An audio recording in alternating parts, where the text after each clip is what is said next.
Pak Honesti, beliau ini adalah orang yang luar biasa, ahli keuangan ya, Direktur Keuangan Telkom.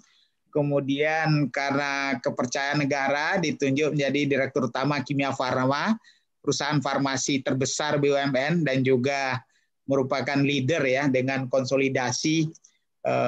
Saya melihat sendiri gerakan beliau dan kemudian beliau diminta juga diberi amanah menjadi Direktur Utama PT Bio Farma. Bio Farma ini adalah nanti akan menjadi holdingnya perusahaan-perusahaan farmasi. Jadi beliau ini menguasai semua farmasi BUMN kita.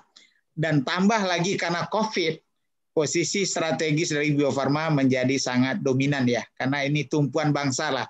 Dan bagaimana Bio Farma juga mengembangkan vaksin merah putih ya. Dan juga bersinergi dengan perusahaan-perusahaan besar. Beliau juga diminta oleh banyak alumni ITB ya untuk mau maju menjadi salah satu calon ya. Kita doakan mudah-mudahan sukses ya. Karena alumni ITB akan bangga juga dipimpin beliau nanti. Karena itu kami persilakan pada Pak Honesti. Silakan Pak. Terima kasih Prof. Fasli Jalal. Assalamualaikum warahmatullahi wabarakatuh. Waalaikumsalam. Selamat siang. Salam sehat buat kita semua. Yang saya hormati Bang Burmalis, ini Eksekutif Director Minang Diaspora. Tentunya juga coach saya, mentor saya, Pak Arwin Rasid. Saya lumayan dulu ada di bawah kepemimpinan Pak Arwin Rasid. Banyak pembelajaran yang saya dapat. Ada satu ini yang menarik juga tuh. Kalau di BUMN itu Pak Fasli. Karena kita belajarnya selalu ngomongnya how to be a leader gitu kan. Karena kadang-kadang ini menyesatkan gitu kan. Tapi itu saya robah. Waktu zaman Pak Arwin itu saya prinsip saya ngomongnya how to be a follower gitu. Karena kita tidak akan pernah menjadi leader yang bagus kalau kita tidak telah belajar menjadi follower yang bagus gitu kan. Artinya ada loyalitas yang harus kita inikan dan juga bagaimana kita bisa mengeksekusi ya semua yang sudah diputuskan oleh pimpinan kita. Ini menurut saya sih ini yang banyak kadang-kadang kita sudah cukup bias ya pada saat kita pengen menjadi leader itu. Kita nggak pernah belajar jadi follower yang baik, tapi semua orang pengen jadi leader. Gitu ya. Oke, itu intermezzo aja. Terima kasih Pak Fasli kesempatan ini. Jadi ini saya juga sharing lah ya, sebagai orang yang dibesarkan dalam adat Minang ya, karena saya sendiri memang lahir di Padang. Saya di Padang sampai SMA saya di Padang. Jadi tinggal juga di daerah-daerah yang memang banyak interaksi dengan lingkungan Minang. Jadi bagi saya itu sudah menanamkan semacam semacam pahaman kepada saya bahwa memang orang Minang ini orang yang sebenarnya bisa menempatkan diri di semua sisi lah, di semua kondisi lah. Saya ingat itu. Dan juga orang yang sangat tenggang rasa ya, banyak pembelajaran musyawarah mufakat yang saya pelajari selama saya belajar waktu itu dari kecil lahir sampai akhirnya saya selesai SMA dan pindah ke Bandung untuk melanjutkan kuliah. Ada peribahasa pantun kalau nggak salah, saya masih ingat tuh. Kalau paku asam balimbiang, tampuruang lenggang-lenggokkan. Anak di pangku kemanakan di bibiang, orang kampung dipatenggangkan. Nah, ini pembelajaran leadership menurut saya. Bagaimana kita bisa menempatkan diri pada situasi manapun, apakah pada saat kita berada jadi bagian dari komunitas, apakah pada saat kita menjadi pimpinan dari komunitas ataupun korporasi. Bahwa pada prinsipnya itu kita harus mampu menjadi orang yang bisa menempatkan diri pada situasi apapun ya. Sebagai seorang leader, ya kita harus mampu mengayomi. Sebagai seorang leader, kita harus mampu menjadi role model. Nggak mungkin kita bisa melakukan transformasi sebagai kalau contoh korporasi gitu ya. Kalau kita sendiri tidak mampu menjadi orang nomor satu, menjadi role model untuk melakukan transformasi ataupun perubahan tersebut. Jadi memang menurut saya sih filosofi yang ada di tanah Minang itu banyak mempengaruhi warna hidup dan juga warna kepemimpinan saya gitu. Apalagi juga karena tradisi orang tua saya juga di sana, mereka berkiprah berkarya sampai mereka wafat. Jadi menurut saya tradisi Minang itu sangat mewarnai. Malah kalau sampai sekarang pun, Prof, kalau saya bicara seperti ini orang selalu bisa nebak. Honestly pasti orang Padang karena dialek itu masih sangat kental gitu kan. Nggak bisa walaupun saya mungkin 30 tahun ya saya udah pindah dari Padang ke Bandung atau ke Jakarta, tapi kalau saya ngomong itu yang dialek Minang itu nggak orang pasti tahu gitu kan. Oh ini pasti orang Padang nih aslinya gitu kan, dan pasti besar di Padang karena itu nggak bisa dihilangkan. Nah, kembali ke yang tadi ya. Jadi pengalaman saya di BUMN 30 tahun itu ada beberapa hal yang mungkin yang menurut saya yang menjadi pembelajaran bagi saya sendiri ya. Satu yang selalu ditanamkan orang tua saya dari saya kecil. Jadilah orang yang bermanfaat. Ya, seperti dimanapun saya masih ingat Bapak saya almarhum mengatakan kepada saya, dimanapun kamu berada, cobalah memberikan manfaat sekecil apapun. Itu adalah nilai-nilai yang sampai sekarang juga saya pegang. Yang kedua, selalu rendah hati, gitu. Ya, selalu rendah hati, gitu kan. Kan ada juga tuh di peribahasa Minang ya, Prof ya. Apa kalau cadiak cadiak sampai bata apa kalau angku cadi ambo nak batanyo, angku baga ambo nak kamalawan. Ada juga peribahasa yang lain mengatakan si buta palapeh badia, si bisu pan belasok, Pak. Dia bilang gitu. Artinya apa? Artinya kita mah harus menjadi orang yang berguna ya sesuai dengan apa yang bisa kita lakukan sekecil apapun. Itu filosofi di Minang kan. Semua orang itu bisa memberikan kontribusinya. Ini filosofi yang saya pegang sampai sekarang. Saya pindah dari telco 23 tahun di telco Pak Fasli, tiba-tiba dipindah ke industri farmasi. Yang terus terang jujur, saya nggak tahu sama sekali industri itu seperti apa gitu. Ya kan? Telco pindah ke farmasi. Tapi jujur saya akuin ke teman-teman saya, yang saya miliki hanya satu, keinginan saya untuk bisa berkontribusi untuk industri farmasi Indonesia, terutama brand farmasi.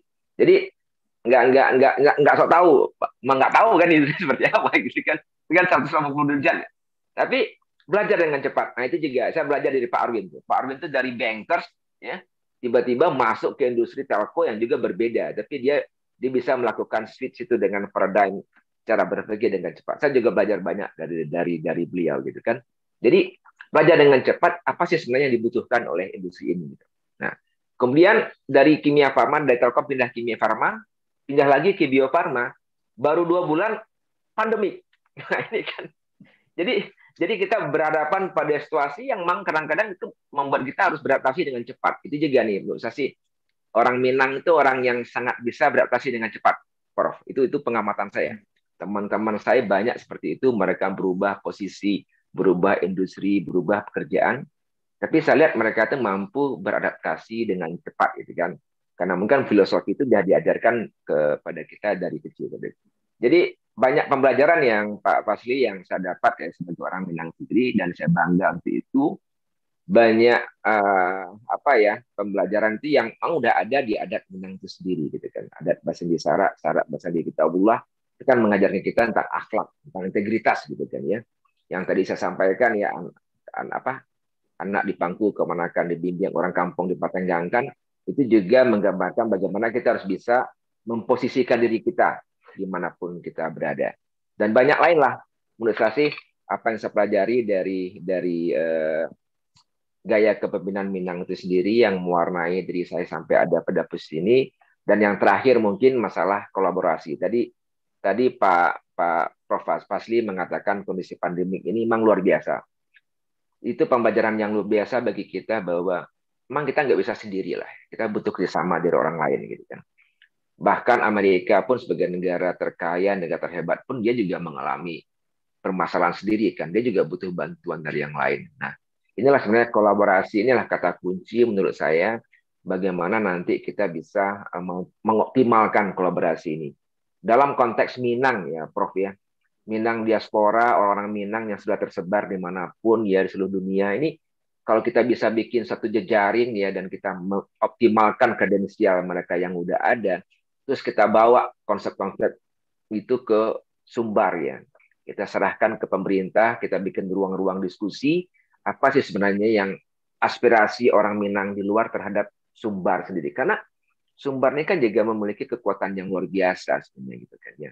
Banyak orang Cadiak Pandai dulu tuh founding father dari Indonesia ini adalah orang Sumbar gitu kan. Nah ini kan kita harus mampu nih. Saya tidak mengatakan itu membangkitkan Batang Tarandam ya, tapi untuk saya sih potensi-potensi dari semua orang Minang yang ada dimanapun berada, ini harus kita gali lagi, dan kalau bisa kita bikin semacam jejaring yang sudah dilakukan oleh Bang Purmalis ini lumayan. Ini kan luar biasa gitu kan ya. Kita bikinlah semacam platform digital yang bisa membuat semua database dan kredensial dari semua orang Minang hebat itu. Sehingga nanti akan ada pengelompokan apa ya, keahlian gitu kan.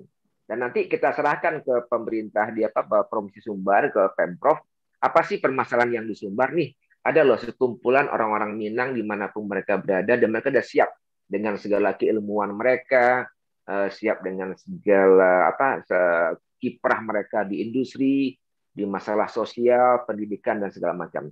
Saya pikir kalau ini bisa kita lakukan secara bersama-sama dalam konsep kolaborasi tadi, insya Allah kita bisa melakukan semuanya. Demikian Prof, yang bisa saya sampaikan sebagai pembuka. Terima kasih. Baik, satu pertanyaan nih Pak Onesti ya. Siap, Prof. Orang banyak juga skeptis ya, orang Minang ini kan terlalu egaliter. Sehingga kadang-kadang ada asumsi kalau bosnya orang Minang, agak segan dia bawahannya orang Minang gitu ya. Karena jangankan mendukung, kadang-kadang malah memperberat kepemimpinan itu karena merasa kesamaan tadi ya kan. Kalau pemimpin itu hanya didahulukan selangkah, kalau dia ditinggikan seranting gitu. Dan ini kadang-kadang tadi bagaimana menjadi follower yang baik ini kan menjadi terganggu nih. Nah, pengalaman Pak Nosti yang panjang tuh apa pesan kita kepada anak-anak muda kita kira-kira yang kadang-kadang merasa dalam ekosistem budaya yang tadi yang disebut-sebut orang, yang tentu ini anekdotal ya, tidak evidence based ya, tapi perlu kita perhitungkan. Gimana Pak Nosti? Makasih Prof. Ya, saya pikir dunia itu berubah ya. Kita juga harus mampu beradaptasi dengan perkembangan-perkembangan yang terjadi ya, dinamika industri ya, masalah teknologi, digitalisasi segala macam. Jadi menurut saya sih bahwa itu ada, ya itu wajar terjadi. Tapi buat anak-anak muda, milenial Minang yang sekarang sebenarnya yang penting itu adalah performansinya aja sih ya. Bagaimana mereka bisa menunjukkan bahwa mereka memang ada pada level yang bisa berkontribusi lebih. Jadi kita nggak apa ya, seperti yang tadi disampaikan Prof gitu kan, kalau bosnya orang Minang nggak enak, kalau tidak buat orang Minang segala macam. Saya pikir itu udah nggak relevan lagi ya, karena sekarang tuh orang dilihatkan kepada apa sih kontribusi, apa sih value-nya gitu kan. Value sebenarnya, value sebagai personal itu apa yang bisa dioptimalkan dan diberikan buat perusahaan atau buat komunitasnya. Kalau saya sering ngomongnya gini Prof, kalau di perusahaan ya, makin lama kita bekerja itu bukan makin senior, tapi makin punya value. Nah inilah sebenarnya kan yang harus jadi pembeda kita kan. Ini yang saya sampaikan juga di perusahaan, di kantor juga banyak sih teman-teman Minang. Saya bilang bukan karena seorang Minang terus Anda mendapat privilege, mendapat semacam ini. Khusus kan enggak, tunjukkan performansimu bahwa dunia inilah dunia persaingan yang semua orang dilihat dengan ya kamu punya value apa enggak. Kalau kamu punya value udah bisa kontribusi ya kamu akan bisa. Tapi kalau seandainya kamu enggak punya value, kamu belajarlah untuk menemukan value-nya sendiri. Demikian Prof yang bisa saya sampaikan. Baik, satu lagi Pak Onesti, ini kan dampak COVID ini kan luar biasa ya. Dan ya, Pak Onesti kan di tengah itu ya, di tengah pusaran analisa data, proyeksi dampak, kemudian kebijakan apa. Kira-kira apa pesan atau saran Pak Onesti bagi anak-anak muda kita yang sedang menyiapkan karirnya, tapi dengan COVID ini kan ada disruption yang besar ya, ada ketidakpastian. Apa pegangan minimal mereka Pak Onesti? Ya, menurut saya sih kita harus siap dengan segala kondisi apapun ya. Karena ini kan pandemi ini kita juga nggak akan tahu akan berakhir kapan gitu kan. Apakah akan setahun atau 2 tahun, dan juga kita nggak tahu apakah yang mudah sih nggak ada ya. Nggak akan ada lagi namanya Sarkoh berikutnya, mudah nggak ada ya. Kalau ini dianggap sebagai 100 tahun nggak. Tapi kondisi sekarang itu tadi Pak Prof mengatakan VUCA tadi kan, memang uncertainty itu tinggi gitu kan. Jadi memang kita harus siap dengan segala kondisi apapun. Artinya apa? Ya anak-anak muda itu mereka juga harus siap memperkenalkan diri mereka itu tidak hanya sebagai diri sendiri, Pak. Mereka juga harus mampu berkolaborasi dengan yang lain, ya. Karena memang nggak mungkin kita melawan semua permasalahan sendiri, ini nggak mungkin ya. Artinya kita harus bisa menutup kelemahan kita dengan kekuatan yang kita bawa dari orang lain. Jadi kolaborasi dan sinergi kata kuncinya. Jadi menurut saya sih jangan kadang-kadang kita kan gini. Kita sombong untuk mengatakan kelemahan diri kita sehingga kita coba lakukan itu sendiri semua kan nggak akan mungkin gitu loh. Zaman ke depan itulah zaman kolaborasi ya.